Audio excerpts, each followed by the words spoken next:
ഇതിലേക്ക് ഇവിടെ ഒട്ടിച്ചു നോക്കുന്നു. എൻ്റെ കയ്യിലുള്ള എൻ്റെ പേര് എഴുതി നറുക്ക്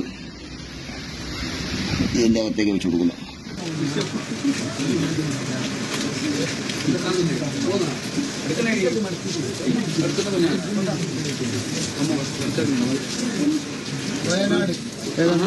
നിങ്ങൾ ഈ വീഡിയോ കണ്ടപ്പോ എനിക്ക് തോന്നിയെന്ന് വെച്ച് കഴിഞ്ഞാൽ ഈ ആൾക്കാരെ പറ്റിക്കുന്ന രീതിയെ കുറിച്ചാണ് ആലോചിക്കുന്നത്. എടാ, നിങ്ങളൊരു 1000 രൂപയ്ക്ക് ഒരു കൂപ്പൺ എടുത്തു കഴിഞ്ഞാൽ നിങ്ങളെ വിശ്വസിച്ച് ഇപ്പൊ വാണ്ടിക്കാട് കുഞ്ഞുമോൻ എന്നുള്ള പുള്ളിക്കാരനാണ് ഈ പറഞ്ഞ നറുക്കെടുപ്പും കാര്യങ്ങളും, പുള്ളിക്കാരൻ തന്നെയാണ് ഈ നറുക്കെടുക്കുന്നത്. അപ്പൊ നിങ്ങളത് ചെയ്യുമ്പോൾ എന്താണ്, നിങ്ങൾ ആ ജനങ്ങളെ നിങ്ങൾ വിശ്വസിക്കുമ്പോൾ ആ വിശ്വാസ്യത നശിപ്പിച്ച് കളയുന്ന തരത്തിലേക്ക് നിങ്ങൾ അത് ചെയ്യരുത്. എനിക്ക് കണ്ടിട്ട് എനിക്ക് അങ്ങനെ തോന്നി, കാണുന്ന അതിൽ എന്തോ ഒരു ഉടായ്പ നടന്നിട്ടുണ്ട്. കാരണം ആ വീഡിയോ കണ്ടപ്പോൾ തന്നെ നമുക്കറിയാം. ഞാൻ ഒരുപാട് നറുക്കെടുപ്പുകൾ കണ്ടിട്ടുണ്ട്. ഈ വീഡിയോ കാണുന്ന ഒരുപാട് ആൾക്കാരും ഒരുപാട് നറുക്കൾ നിങ്ങൾ അഥവാ കണ്ടിട്ടില്ലെങ്കിൽ നിങ്ങൾ എന്താണ് സംശയം ഉണ്ടെങ്കിൽ ഈ നറുക്കെടുക്കുന്ന ആ വീഡിയോ യൂട്യൂബിൽ നമ്മൾ നറുക്കെടുക്കുന്ന പലതരത്തിലുള്ള ഇതുണ്ടല്ലോ, ആ രീതി നമ്മൾ ജസ്റ്റ് ഒന്ന് കമ്പയർ ചെയ്ത് നോക്കി തന്നെ നമുക്കറിയാം ഇതിൽ എന്തോ ഒരു അസ്വാഭാവികത ഉണ്ടെന്ന് എനിക്ക് തോന്നുന്നു. മനസ്സിലായോ? അപ്പോൾ നിങ്ങൾക്കും അത് പലതും തോന്നിയിട്ടുണ്ടാവാം.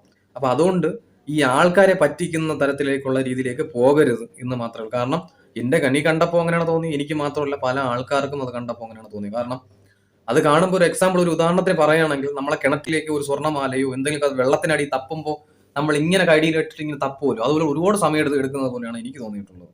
അപ്പോൾ ഇതുമായി ബന്ധപ്പെട്ട് ഒരു വ്യക്തിക്ക് തോന്നിയ ഒരു വ്യക്തിക്ക് തോന്നിയ ഒരു ഇങ്ങനെ ആയിരിക്കാം അത് ചെയ്തിട്ടുണ്ടാവുന്നുള്ള ഒരു വീഡിയോ ആ പുള്ളിക്കാരൻ ചെയ്തിട്ടുണ്ട്. നമുക്ക് ആ വീഡിയോ പാണ്ടിക്കാട് കുഞ്ഞാൻ ലൈവ് ഓണാക്കിയത് ഒരിക്കലും ഈ പറയുന്ന നറുക്കിനെ മിക്സ് ചെയ്ത കാര്യം കാണുന്നില്ല. ഈ നറുക്കെടുക്കാൻ വേണ്ടി ആദ്യ നറുക്കെടുക്കാൻ വേണ്ടി പാണ്ടിക്കാട് കുഞ്ഞാൻ വിളമ്പൽ നിർത്തുന്നു. നെല്ലെ ഒന്ന് ഇതിന് നേരെ ഒന്ന് വീട് തിരിച്ചാൽ കാണാൻ പറ്റും. നെല്ലെ ഒന്ന് ഇവിടെ ഒന്ന് ഇറക്കി കൊടുക്കുന്നു. എന്നിട്ട് വലത് കൈക്ക് സ്വാധീനമുള്ള കുഞ്ഞാൻ, അതായത് ലെഫ്റ്റ് ഹാൻഡ് എന്നാണ്, ലെഫ്റ്റിൽ എഴുതുകയോ അല്ലെങ്കിൽ ലെഫ്റ്റിൽ ടൈപ്പ് ചെയ്യുകയോ ചെയ്യാത്ത വലത് കൈക്ക് സ്വാധീനമുള്ള കുഞ്ഞാൻ വലത് കൈയും അടുത്ത കൈയും താത്തി വെച്ചിട്ട് ഇതിലേക്ക് ഇങ്ങനെ ഇറക്കി കൊടുക്കുന്നു.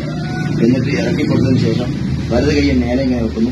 ഇടത് കൈയിൽ മാത്രമായിട്ട് ഈ സാധനം ഇവിടെ നിന്ന് ഒരേ പൊസിഷനിലേക്ക് കൊണ്ടുപോയിട്ട് അവിടെ വെക്കുന്നു, എടുക്കുന്നു. എന്ത് കാര്യത്തിലായിരുന്നാലും വലത് കൈ ഉണ്ടാണ് ഏറ്റവും കൂടുതൽ. ഇപ്പൊ നമ്മളിപ്പോ ഒരു കട ഉദ്ഘാടനം ചെയ്യുമ്പോൾ ഇടത് കൈ ഉണ്ടല്ലേ, ഇടത് കൈ വാക്കുള്ളവർ ഇടത് കൈ കൊണ്ട് കിട്ടി അല്ലെ. നമ്മളെ എന്തെങ്കിലും ഒരു നല്ലൊരു കാര്യം ചെയ്യുമ്പോൾ നമ്മൾ വലത് കൈ ഉണ്ടല്ലേ ചെയ്യാറുള്ളത്. ഒരു വീട്ടിലേക്ക് കയറുമ്പോഴായിരുന്നാലും വലത് കാലം ഉണ്ടാക്കല്ലേ കയറാവും. അപ്പൊ അതുപോലെ വലത് കൈയിലേക്ക് സ്വാധീനമുള്ള ആള് ഇടത് കൈ കൊണ്ട് ഞാൻ നേരത്തെ പറഞ്ഞ കിണറ്റിനകത്ത് മാല പോയി എന്നുള്ള തപ്പി എടുക്കുന്ന പോലെ, വെള്ളത്തിനകത്ത് ഈ തപ്പി എടുക്കുന്ന പോലെയൊക്കെ ചെയ്യുമ്പോൾ സ്വാഭാവികമായിട്ടും ഇത് കാണുന്ന ആൾക്കാരും സ്വാഭാവികമായിട്ട് എന്താണ് ഇതിലെന്തോ ഒരു ഉടായ്പുണ്ടെന്ന്. അതുപോലെ തന്നെയാണ് എനിക്കും തോന്നിയൊരു കാര്യം. പക്ഷെ ഇതിൽ ഉടായ്പാണ്. ഞാൻ ഈ പുള്ളിക്കാരൻ പറയുന്ന അങ്ങനെ ആയിരിക്കാം ചെയ്തിട്ടുണ്ടെന്ന് ഞാൻ ഒരിക്കലും പറയുന്നില്ല. പക്ഷെ അവർ ഉദ്ദേശിച്ച സാധനം തപ്പിയെടുക്കാനുള്ള തരത്തിലേക്കുള്ള അവർ ഏതാണ് പേര്, ആർക്കാണ് അത് കൊടുക്കാനുള്ള ആ പേര് കിട്ടുന്നതിന് വേണ്ടിയിട്ട് കൺകെട്ട് വിധി എന്ന് പറയുന്ന പോലെ ഒളിപ്പിച്ചു വെക്കുന്ന പോലെ അവരെന്തോ തരത്തിലേക്ക് എന്താണ് അതിനെ ഒളിപ്പിച്ചു വെച്ചിട്ടുണ്ട്. എനിക്കങ്ങനെ തോന്നിയിട്ടുണ്ട്. പക്ഷെ അവർ ഉദ്ദേശിച്ച ഒരു പേര് കിട്ടുന്ന തരത്തിലേക്ക് എന്താണ് അവർ മാക്സിമം ട്രൈ ചെയ്തിട്ടുണ്ട്. ആ ട്രൈ ചെയ്തതാണ് നമ്മൾ വീഡിയോയിലൂടെ കാണുന്നത്. കാരണം പണ്ടത്തെ കാലമല്ല, ഇന്നത്തെ കാലം എന്ന് പറയുന്ന ഡിജിറ്റൽ മീഡിയ, ഡിജിറ്റലിന്റെ കാലമാണ്. അപ്പം അങ്ങനെ വരുമ്പോൾ എന്ത് ചെയ്യും, സ്വാഭാവികമായിട്ടും നമ്മൾ വീഡിയോ എടുത്തിട്ടില്ലെങ്കിൽ ഓക്കെ, നമുക്ക് എന്തെങ്കിലുമൊക്കെ പറഞ്ഞ് ഞാൻ അങ്ങനെ ചെയ്തിട്ടില്ല, ഞാൻ ഇങ്ങനെ ചെയ്തിട്ടില്ല എന്നൊക്കെ നമുക്ക് പറയാം.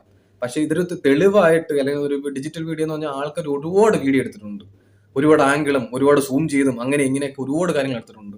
അതുകൊണ്ട് നമുക്ക് ഒരിക്കലും അത് അങ്ങനെയല്ല ഇങ്ങനെയല്ല പറയാൻ സാധിക്കത്തില്ല. അതിൽ എന്തോ ഒരു ഉടായ്പുണ്ട്. അത് എനിക്ക് തോന്നിയൊരു കാര്യം, മനസ്സിലായോ? അപ്പൊ അതുകൊണ്ട് ഇത്ര മാത്രമേ ഉള്ളൂ. പിന്നെ ജനങ്ങളോട് എനിക്ക് പറഞ്ഞ ഒരൊറ്റ കാര്യമേ ഉള്ളൂ, ഇതല്ല ഞാൻ ഇതിന്റെ കാര്യം മാത്രമല്ല പറഞ്ഞു, ഒരുപാട് തട്ടിപ്പായിട്ടുള്ള ഒരുപാട് കാര്യങ്ങളുണ്ട്. കാരണം എന്ന് വെച്ച് കഴിഞ്ഞാൽ നിങ്ങൾക്ക് ഒരു ബുദ്ധിമുട്ടും പ്രയാസമൊക്കെ ബുദ്ധിമുട്ട് അനുഭവിക്കുന്ന ഒരുപാട് ജനങ്ങളുണ്ട്, നമ്മുടെ കുടുംബങ്ങൾ. അവരെ ചൂഷണം ചെയ്യുന്ന തരത്തിലേക്കും അവരെയൊക്കെ പെട്ടെന്ന് വലയിൽ വീഴ്ത്താൻ വേണ്ടി എളുപ്പമാണ്. മനസ്സിലായില്ലേ? നിങ്ങൾ മാക്സിമം ഇങ്ങനത്തെ കാര്യങ്ങളിലേക്ക് വീണ് കൊടുക്കാതിരിക്കുക. മനസ്സിലായില്ലേ? കാരണം നമ്മുടെ ചുറ്റും നമ്മൾ തട്ടിപ്പാണ്. നമ്മളൊരു കാര്യം ചെയ്യുമ്പോൾ നമ്മൾ വളരെ ശ്രദ്ധിച്ച് എടുത്ത് ചാടാൻ നോക്കാം. ഞാനടക്കമുള്ളതായാലും നിങ്ങളായിരുന്നാലും. പറഞ്ഞത് ഇത്രയേ ഉള്ളൂ. കയ്യിലിരിക്കുന്ന പൈസ സേവ് ചെയ്യാൻ പാടാണ്, പക്ഷെ ചിലവാക്കാൻ എളുപ്പമാണ്. അത്ര മാത്രമേ പറഞ്ഞുകൊണ്ട് നിർത്തുന്നു. Thank you so much.